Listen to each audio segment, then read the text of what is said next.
નમસ્કાર મિત્રો, વિડીયોમાં તમારું સ્વાગત છે। જી હા મિત્રો, અત્યારે હાલ મોટા અને મહત્વના સમાચાર સામે આવી રહ્યા છે। તો મિત્રો, સમાચારમાં વાત કરીએ તો બનાસકાંઠાના થરામાં જૂથ અથડામણથી ચોંકાવનારી ઘટના સામે આવી છે, જ્યાં દિયોદર જતા નાળા નજીક એક જ કોમના 30થી વધુ લોકો સરા જાહેરમાં મારામારી કરી રહ્યા હતા, જેમાં 10થી વધુ લોકો ઇજાગ્રસ્ત થયા હતા। આ સમગ્ર ઘટનાનો વિડીયો પણ સોશિયલ મીડિયામાં વાયરલ થઈ રહ્યો છે।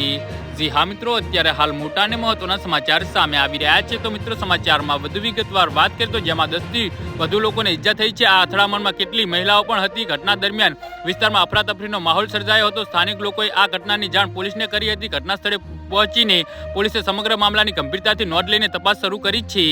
જી હા મિત્રો, અત્યારે હાલ મોટા અને મહત્વના સમાચાર સામે આવી રહ્યા છે। આ મામલો પોલીસે જણાવ્યું હતું કે મારામારીની ઘટના બની છે। હાલ પોલીસ તપાસ કરી રહી છે। કેટલાક લોકો ઇજાગ્રસ્ત પણ થયા છે, જેઓને સારવાર માટે ખસેડવામાં આવ્યા છે। હાલ પરિસ્થિતિ નિયંત્રણમાં છે અને પોલીસ હિંસા માટે જવાબદાર લોકોની ઓળખ કરવાની કાર્યવાહી કરી રહી છે। જી હા મિત્રો, અત્યારે હાલ મોટા અને મહત્વના સમાચાર સામે આવી રહ્યા છે।